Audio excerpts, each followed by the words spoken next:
Hey gamers, it's me. Today I'm here to talk about the very first Mario Kart game, which if you don't know was on the SNES. This game is known as Super Mario Kart, and it involves a lot of things from the game Super Mario World, also released on the SNES. But do you know a lot of the history behind the game? And do you know how good or bad it actually is? And you might, because Nintendo have re-released this game several times. Of course, they released it on the SNES, and then the Wii Virtual Console, then the Wii U Virtual Console, and then it's on the Switch, and also on the SNES Classic. But the question still stands. Is it a good game? And today that's what we're here to find out.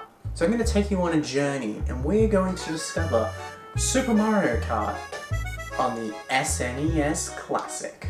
Super Mario Kart released in 1992 for the Super Nintendo. But before that, there was another racing game, known as F-Zero.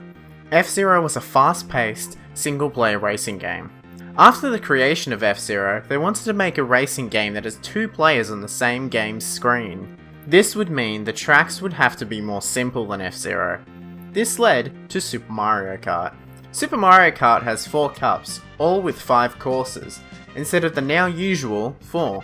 All tracks are based on levels in the SNES game Super Mario World, with Choco Island, Donut Plains, Ghost Valley, and Bowser's Castle, among others. The first cup was pretty easy to complete, but it did stuff up on the 4th track.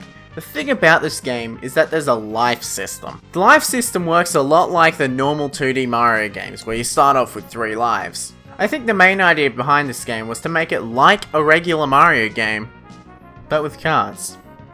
Which makes a lot of sense considering it's called Super Mario Kart, but whatever. This game is really unfair, as the other characters basically cheat. They get items without using item boxes, they have special abilities that you can't even use when you're the character. It's just like really unfair, like seriously unfair.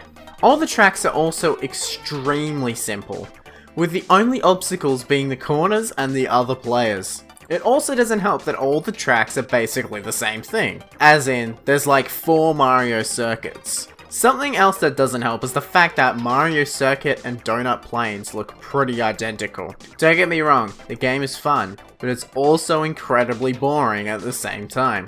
Like, who would really want to do basically the same 3 cups in different orders? I don't get it. I understand that for the time of release, it was probably next to impossible to have 20 different tracks from each other, but it still would have been cool to see. I think the most interesting tracks are the Bowser's Castle tracks. They have ramps to go over lava, along with thwomps, making the race a lot more interesting. But the ghost tracks are also pretty interesting, as the blocks literally fall while driving on it. I was actually pretty good at the ghost tracks, all things considered. Now of course, that's just the Grand Prix mode of the game. In the game, there is also a time trials mode, which gets rid of all the other cheating computer players and makes it just you. You have to fight your own times, which is normally what time trials mean, like in any other game. So I really don't know what you expected there. There's also the multiplayer mode, which is the main point of the game. That gets rid of the map at the bottom of the screen, which makes sense. But when I'm playing, I find it very annoying that the game only takes up half the screen. But after you start playing, you start to not notice it. But it's still very annoying. Now, I haven't even talked about the last cup yet. The cup you unlock after coming first in all the cups, or something like that. This is the cup with the famous Mario Kart track, Rainbow Road. This Rainbow Road is incredibly hard, but you would know that from its many appearances in other Mario Kart games, including Mario Kart Super Circuit, Mario Kart 7, Mario Kart 8, Mario Kart 8 Deluxe, and Mario Kart World Tour, along with it being in WarioWare Gold, out of all things. But this Rainbow Road is extra hard, I can promise you that. You've not got that thing from Mario Kart 8 Deluxe that stops you from falling off the edge of the map. It's a lot harder to get around the corners. There is no barriers at all, unlike the more modern Rainbow Roads. As in every other version of Rainbow Road, not including this one. And maybe not including the Game Boy Advance Rainbow Road as well. You fall off this one, you're gonna have fun trying to go back to first. It is next to impossible. I can promise you that. But I'm not here to tell you if you should play it or if you shouldn't.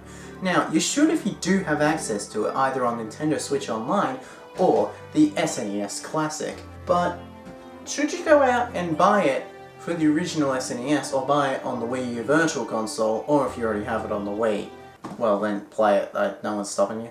But should you go out and buy it? Well, if you like 2D, kinda 3D kart games, and you like the fact that you get kicked out of the race if you get anything but under 4th place, then yeah, you should, but you can do whatever you want. Anyway, you probably have been thinking this whole time, why are we in this room and not with the beanbag and all the other stuff? But this stupid thing keeps following me!